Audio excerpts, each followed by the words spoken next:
Hello guys, what's up and welcome back to my channel. My name is Melissa, and if you're new on this channel, please like this video, subscribe to my channel, click the notification bell so that whenever I post, you'll be the first to find out. Also share this video to your friends, people that you think will benefit from it. Okay, so guys, I have a very big question. This is 2024, and is it safe to say that another Windrush generation is breeding? Is it safe to say that another Windrush is about to happen? Because with the things that are currently happening in the UK, with the so many uncertainties, with the new rules that are coming out every day, I just have to ask, and my question is seriously begging for an answer. Not joking, no my guys them know me. In case you do not know what Windrush is, Windrush happened post-war, where there were lots of labor shortages in the UK and lots of immigrants trooped into the UK to help fill up some spaces, to help the economy, to help fill up some labor shortages. You know, they came to the UK to work, and after so many years of working in the UK, procreating in the UK, settling in the UK, starting a life in the UK decided to come up with a very harsh rule which required immigrants to hold some certain documents in order to live in the UK. Meanwhile, these people, they came to the UK legally. Now, because they were not able to meet up, a lot of people had to go back to their home country. A lot of people chose to stay back illegally. A whole lot happened. I'm not here to talk about a lot that happened during the Windrush, but this is like the basic. This is like a summary of what happened during that time. And is it safe to say it's currently going on? Is it safe to say that another Windrush is brooding? Because believe me, a lot of people, a lot of immigrants are leaving the UK. They are frustrated. They do not know what to do anymore.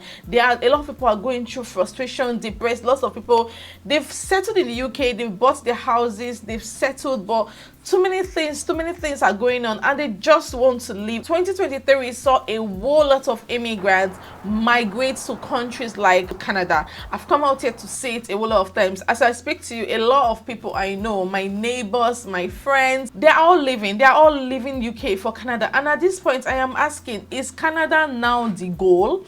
I know I have come out here on this channel to talk about different reasons why people leave the UK. I've even interviewed people, immigrants out there, to know why people are leaving, and they've all given their input. We might think that a lot of people are coming into the UK, but believe me, with these rules that is set to begin 11th of March, a lot of people are leaving the UK. Some people will still leave. In fact, many more will leave.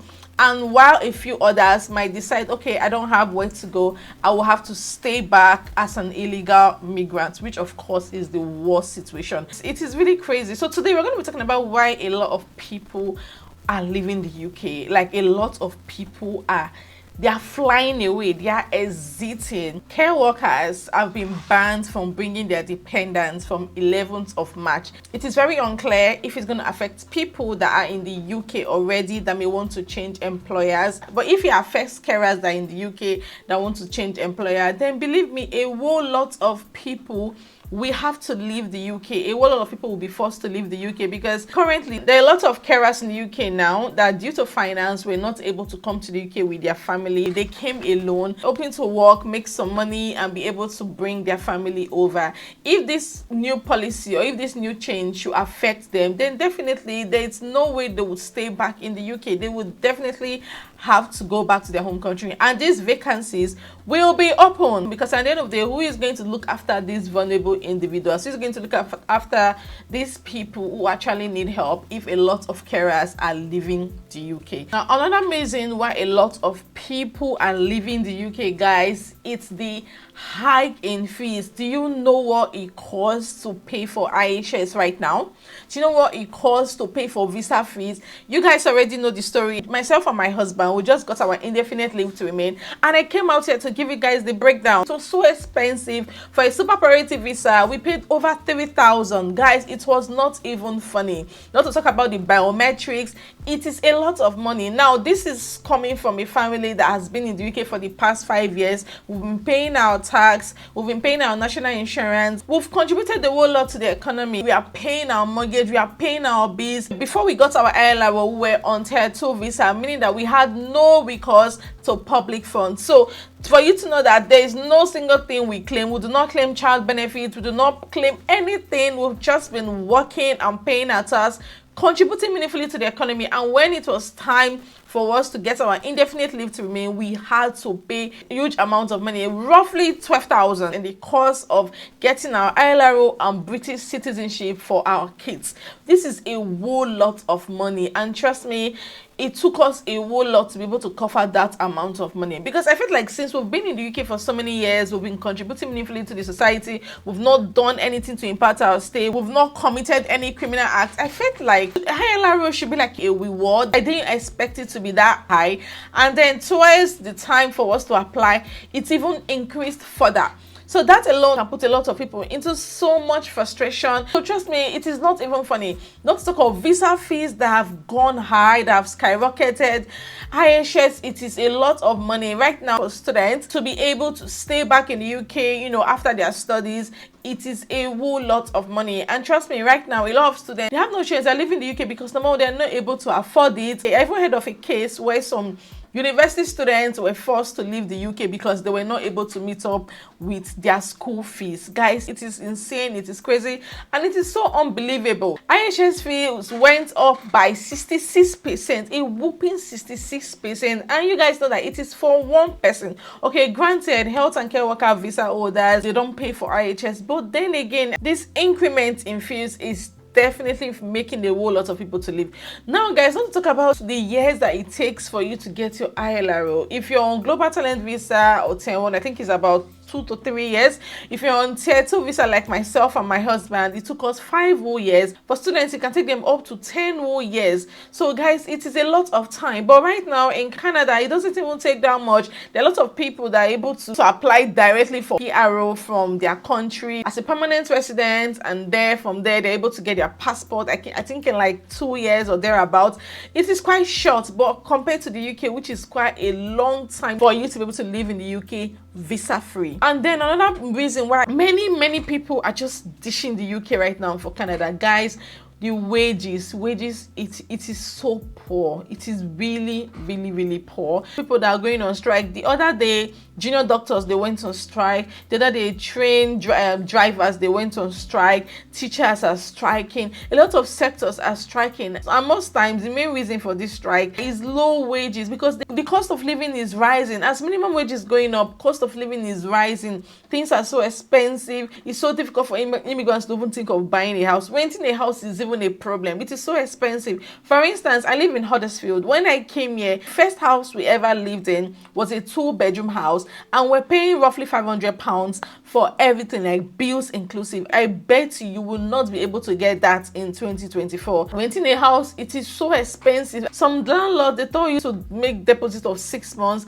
That's different from your bond payments. I'm like, how do they expect people to be able to deposit this amount of money, knowing fully well that right now it is even difficult to get a job? I came out here the other day to say, guys, that I was made redundant at work. So it is so difficult to get a job. I'm in the job market now, and it is so difficult. I tell you guys, it is so difficult. Regardless of your experience, the competition out there is so much, and these salaries that these jobs are even offering are so small, barely enough for you and your family to survive. So a lot of people are like, they just cannot deal with this anymore, and they just choose to leave the UK for Canada or even other countries. Another reason why a lot more people will leave the UK this year also is the uncertainties. Guys, you have no clue what's going to happen next. Who would have thought that a time will come where overseas carers will not be allowed to bring their dependents to the UK? Who would have given a wide guess? But it is happening, unfortunately. No way I would have imagined that it would ever happen, but here it is happening.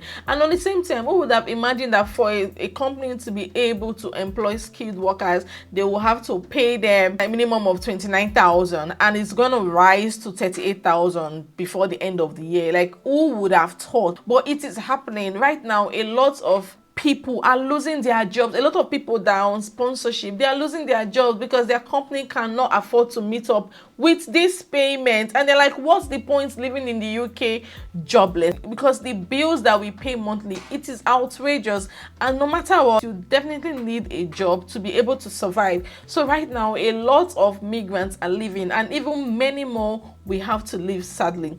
Now, The worst part that is currently going on is the health sector, and I kind of feel like the government is not even aware yet. A lot of nurses are leaving the UK for Canada and the US because most nurses, like for a start, they are being paid band 4, I think, band 4, which is about 24,000 or 26,000, which is nothing. Like at the end of the month, it's literally nothing after paying your bill. Meanwhile, we've seen countries like Canada offering a whooping 45 or even 50,000 Canadian dollars for a start for immigrant nurses, not to talk of the US or even Australia. So a lot of nurses are actually leaving the UK. And now, guys, should I even shock you the more? Most doctors are currently making exit plans to leave the UK. So many, everybody around me is leaving right now. Most people around me, they are just waiting to get their indefinite leave to remain, or rather their British passport, and just leave. Even the health sector is seriously struggling. One would assume that since there's a lot of shortages going on in the health and care sector, that their pay would definitely be high. There will be an increment in their wages so they can be able to attract overseas applicants. Unfortunately, that is not the case. Right now, we've seen cases where a lot of GPs, general practitioners, are out of jobs. We've seen cases where some nurses are taking up their jobs, some physician associates are taking up their jobs. So right now, it's either you accept the low wages that are offering you, or you're out of jobs. So right now, a lot of doctors, they can't even take it anymore.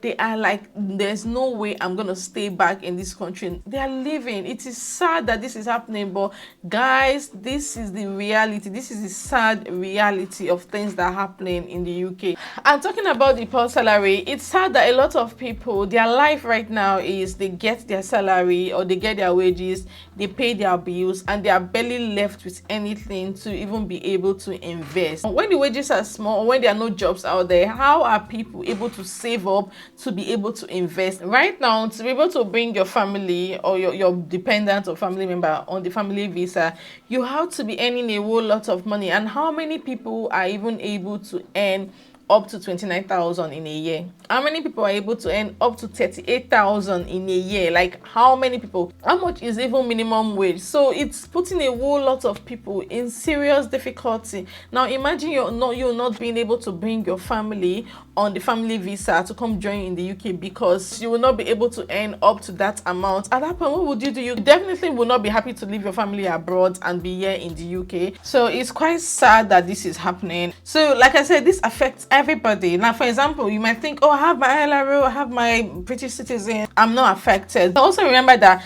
these new rules that are in place, nobody would have been able to give a wide guess or a thought that this would actually be happening. But here it is happening. So that means that you, with your British passport, you don't even know what is going to happen tomorrow. You don't even know the new rule that might come up tomorrow. So it is quite sad that this is happening, and that is why a lot of people are leaving, and many more people will even leave. Okay, just the other day, the UK universities were crying out that people are no longer even coming to the UK to study anymore. Rules, and that's because of this harsh rule of students not being able to come to the UK with their dependents, except of course you're on the research program.